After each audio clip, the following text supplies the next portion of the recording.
Well, first up, the news is about Union Minister Maneka Gandhi. She's now in the eye of a storm because she's been served a show cause notice by the District Magistrate of Sultanpur from where she's contesting the Lok Sabha polls. A report has been sent to the Election Commission after she was seen on camera telling a Muslim community that she will not help them if she doesn't get their support. And AIMIM chief Asaduddin Owaisi was one of the first to have criticized Maneka Gandhi, saying that an MP cannot refuse not to work for those in their constituency based on their religion or whom they voted for. Maneka Gandhi had won the Lok Sabha elections from Uttar Pradesh's Pilibhit in 2014. However, the BJP has now fielded her from Sultanpur this time, while her son Varun Gandhi will be contesting from Pilibhit. Meanwhile, the Congress has demanded that an FIR be registered against Maneka Gandhi. It has also asked the Election Commission to cancel her nomination. Foundation से मैंने कम से कम 1000 करोड़ रुपए बांटे होंगे केवल मुसलमानों के संस्थाओं के, ताकि वो फले फूले। इलेक्शन के टाइम जब आप कहोगे बाबा नहीं, हम भाजपा को नहीं देंगे, हम कोई भी पार्टी को दे देंगे जिससे भाजपा हारेगी, तो हमारा दिल भी टूटता है। ये इलेक्शन तो मैं पार कर चुकी हूँ।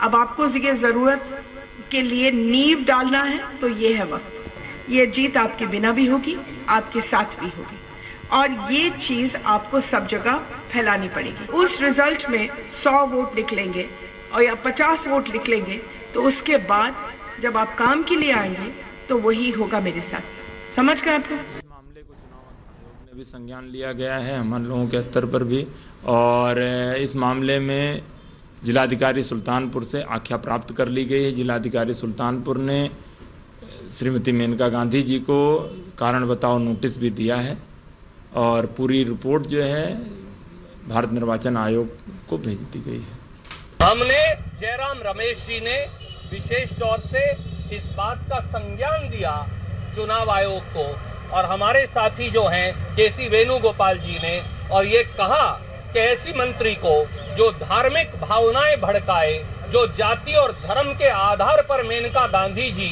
इस देश में विभाजन की कोशिश करें, नफरत और बंटवारे की कोशिश करें, मेनका गांधी जी पर न केवल FIR दर्ज होनी चाहिए, परंतु उनके कैंडिडेचर को भी रद्द किया जाना चाहिए, क्योंकि ये करप्ट प्रैक्टिस है सुप्रीम कोर्ट के निर्देश में भी और देश के कानून के निर्देश में भी। Maneka Gandhi there finding herself in a storm after her shocking communal statements were caught on camera that have also gone viral. The Congress party has reacted rather strongly, accusing Maneka Gandhi and the BJP of dividing people on the basis of caste and community. Take a look at this report. और उस result में 100 vote निकलेंगे और या 50 vote निकलेंगे, तो उसके बाद जब आप काम के लिए आएंगे तो वही होगा मेरे साथ। समझ गए आप लोग?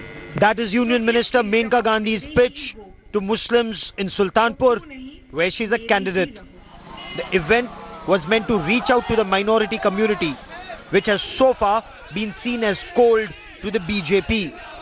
But as Maneka Gandhi explained her stance slowly, it soon took the shape of a threat. Vote for me, else I will not help you.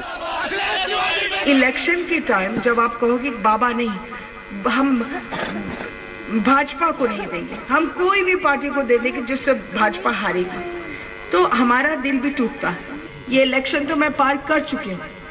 अब आपको मेरी जरूरत पड़ेगी। उस रिजल्ट में 100 वोट निकलेंगे और या 50 वोट निकलेंगे, तो उसके बाद जब आप काम के लिए आएंगे तो वही होगा मेरे साथ। समझ गए आप लोग? Later, she clarified her statement. मैंने ये नहीं कहा, मैंने कहा प्रधानमंत्री जी ने हजारों करोड़ बांटे, हजारों करोड़ शौचालय में, ये गैस सिलेंडर्स में, आवासों में। उस समय तो किसी ने ये नहीं बोला कि कौन मुसलमान है कौन हिंदू है, क्योंकि दोनों तो उनके थे। अगर आप पूरा स्पीच देख लेना तो आप देखेंगे कि प्यार भरा था। The minister's comments have led to widespread outrage. Maneka Gandhi's words, however, may not be shocking for the Muslims in Uttar Pradesh, who've probably heard worse during election season. अगर कांग्रेस को अली पर, सपा बसपा को अली पर विश्वास है, हमें भी बजरंग बली पर विश्वास है। In this elections, we have seen top leaders belonging to key political parties pushing a communal agenda rather than reaching out to the voters with real issues. In Lucknow with camera person Harish Kanpal, Nilanshu Shukla for India Today. Meanwhile, the opposition Grand Alliance in Uttar Pradesh will also address a joint rally in Badaयूं today with the BSP Supremo Mayawati, the Samajwadi Party chief Akhilesh Yadav and the Rashtriya Lok Dal leader Ajit Singh together to be addressing the rally. And this is going to be the second joint rally of the SP-BSP RLD alliance after its maiden rally in Deoband town of Saharanpur, which took place on the 7th of April. The Gathbandhan leaders are likely to sharpen their attack on the BJP as they campaign for the second phase of Lok Sabha polls. Akhilesh Yadav's cousin Dharmendra Yadav is the sitting MP and alliance candidate from Badaयूं Lok Sabha seat. SP, BSP and Ajit Singh's RLD have joined hands to contest on 78 of the 80 Lok Sabha seats, leaving out Amethi and Rai Bareli, represented by the Congress President Rahul Gandhi and his mother and UPA chairperson Sonia Gandhi respectively.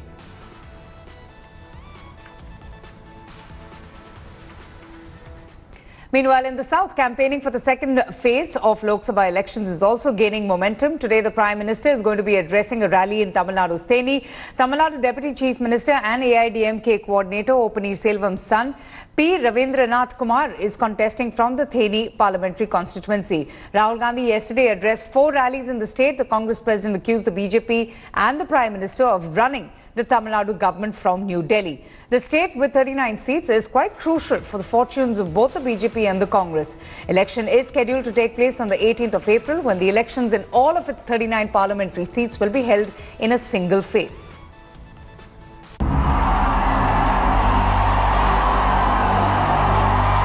The first political vacuum in Tamil Nadu came with the death of Jayalalitha in 2016. Roughly 2 years later, DMK patron Karunanidhi's passing away dealt the second blow to politics in the southern state. Both AIADMK and DMK lost hold on their bastions. So, in 2019, the AIADMK is counting on the BJP to win, while the DMK and Congress are contesting as one. The stakes are high. Tamil Nadu has 39 Lok Sabha seats and could be a game-changer state. And that's why both Modi and Rahul are giving special attention to Tamil Nadu. But when camel farmers are protesting in Jantar Mantar, he has not even got one word to say. He does not even have the decency to call them and ask them why they are upset. There is not a single picture of the Prime Minister with a poor farmer or a poor labourer or an owner of a small business. But the alliance arithmetic on either side is fraught with problems. AIADMK faces threat of an eroding vote share under Palaniswamy. An anti-incumbency of the BJP at the centre means the union may falter. The DMK-Congress alliance is in no great position either. The corruption tag on the DMK still sticks, and AIADMK is using that to target Raja and Kanimoy. Then there is the Dinakaran factor. TTV Dinakaran is quite capable of splitting the anti-AIADMK vote. But Modi and Rahul are hoping they can make a difference in a politically volatile state like Tamil Nadu. For now, what happens when the EVMs open on April 18th is anyone's guess. With Lokapriya Vasudevan and Shalini Lobo, Bureau Report, India Today. Meanwhile, breaking his silence on the contentious Sabrimala issue, the Prime Minister said that BJP stands with faith and tradition. He was addressing a massive election rally in Kerala's Kozhikode yesterday when the Prime Minister, without using the word Sabrimala, spoke extensively about faith, freedom of worship and traditions. He also added that a few people in the name of implementing the Supreme Court order are trying to harm faith and the age-old traditions and value system of the land. Sabrimala seems to be the BJP's main campaign plank on which the party hopes to substantially increase its vote share in the southern state. All the 20 parliamentary constituencies in Kerala will go to polls in the third round of the 7th-phased Lok Sabha election on the 23rd of April. Bharat की हजारों वर्ष की सांस्कृतिक परंपरा है। इन परंपराओं पर लोगों का विश्वास है। सैकड़ों वर्ष की गुलामी के दौरान विदेशी ताकतों ने बार-बार इन परंपराओं को तार-तार करने का प्रयास किया, लेकिन सफल नहीं हो पाई। अब सुप्रीम कोर्ट के आदेश की आड़ में कुछ ताकतों ने फिर अपना स्वार्थ साधने की कोशिश की है। हमारी परंपराओं पर यह हमला स्वीकार नहीं होगा। निर्दोष भक्तों पर लाठियां अब स्वीकार नहीं होगी। Meanwhile, Punjab Chief Minister Amrinder Singh has termed the expression of regret by British Prime Minister Theresa May on the Jallianwala Bagh massacre to be inadequate. In fact, ahead of the 100th anniversary of the massacre, Captain Amrinder Singh said that nothing short of a formal apology from Britain will do. On the eve of the centenary of the gruesome incident, Captain Amrinder Singh and the Punjab governor led hundreds of people from all walks of life who participated in the candle march to pay homage to the martyrs. Today, the Vice President, Governor of Punjab and the Congress President Rahul Gandhi will also pay their tributes. The tragedy of Jallianwala Bagh in 1919 is a shameful scar on British Indian history. As Her Majesty the Queen said before visiting Jallianwala Bagh in 1997, it is a distressing example of our past history with India. We deeply regret what happened and the suffering caused. In fact, on the 100th anniversary of Jallianwala Bagh massacre, India today got a chance to speak to the Indian envoy to the UAE and grandson of famous writer, poet Nanak Singh, who was the survivor of the massacre. He wrote the poem, and this was the poem that was banned by the British. Listen in. There's an invocation to Guru Gobind Singh that, "Oh Guru, give me the strength to paint a portrait of what happened here in Jallianwala Bagh, so that ensuing generations will remember this day forever and will remember the sacrifices of our martyrs." He was there in Jallianwala Bagh. He experienced it. He'd gone with two of his friends and both were killed. And he survived. He became unconscious during the stampede and was left for dead. And he walked away from that with the trauma that he probably carried for the rest of his life. But the second theme that comes across really strongly is the spirit of communal amity at that point of time.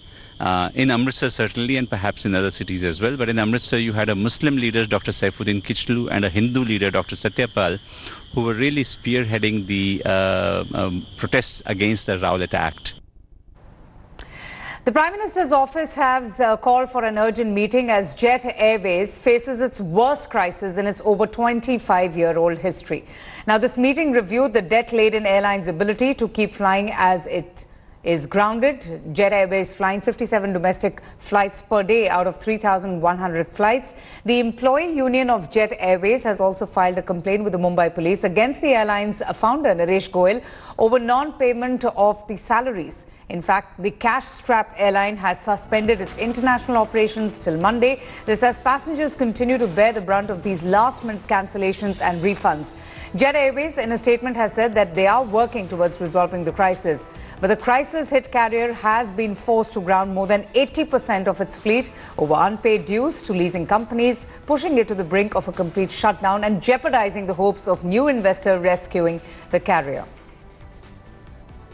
मुझे मुंबई से कलकत्ता जाना था, 7 बजे की flight थी और हम लोग अभी यहाँ 5 बजे आए तो इन लोगों ने बोला कि फ्लाइट कैंसिल है। हमने अल्टरनेट व्यवस्था कुछ नहीं, आप जो जैसे जाना है जाओ। उनका टिकट है ये, और ये कई दिन पहले बुकिंग हुआ, तो अभी इन्होंने कहा कि 5 बजे की फ्लाइट हम आपको दूसरी करके देते हैं। तो अब बताइए कि हम 12 घंटे कहाँ पे टाइम पास करें। Thanks for watching the video. For more such news and updates, please like, share and subscribe to India Today. Also check out our other great videos from our channel. We know you would love to.